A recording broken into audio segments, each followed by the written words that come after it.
personal devices versus work devices.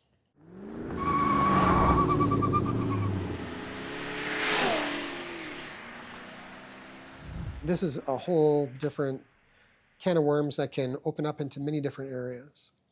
So we can have the personal device versus work device for just doing our job, which is obviously can be extremely problematic when it comes to data poisoning, for lack of a better word, or data sharing, inadvertent data sharing.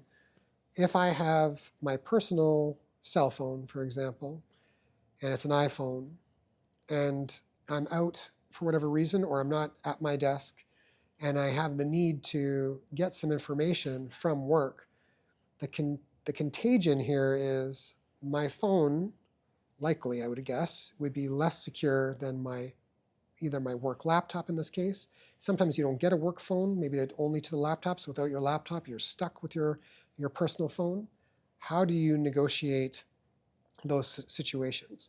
As a security professional, I tell you, you have to make that situation known so that before anyone sends you anything, before anyone even texts you anything, that is a personal device that information is going to.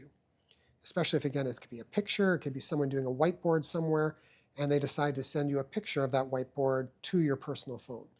I've seen that happen many times. Again, we're all trying to do our job. We're all trying to help our business in that way to get things done. But security has to be kept in mind. So it's very important that when it comes to sharing information, to make sure that who you're communicating with, what it is that they're using, that they are a secure channel to be fed that data, which could be critical data.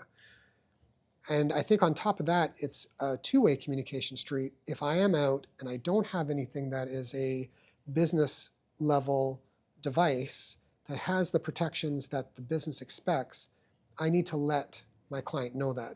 It may even be an emergency situation, but I gotta let them know, you can't send me this, don't send me this, because I can't assure the security of that data information with my personal device.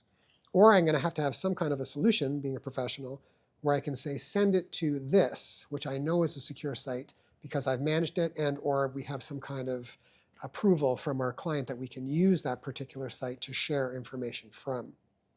So I think it's very important to understand data now because it's so easily shared that personal device and work device sometimes can be quite cloudy when we do this sharing of the data between them. What this means as a whole is it's no longer the physical devices that we should really be thinking about overall. It's the data itself. So when it comes to personal use and business use, you need to understand your organization's policy behind that, what you're allowed to use, what you're not allowed to use, what devices you're allowed to use, what devices you're not allowed to use, what applications you're allowed to use, what applications you're not allowed to use.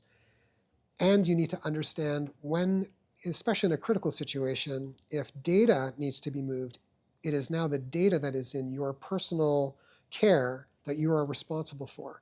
And if it's moved from a secure, accepted device and or application to a non-secure device and or application, what the impacts of this could be, and making sure the communication is out about that, telling people not to send that data because of those situations. So overall, we have to be aware of both the devices themselves, the applications themselves, but mostly we need to be understanding the data itself and when it traverses that line between work and personal.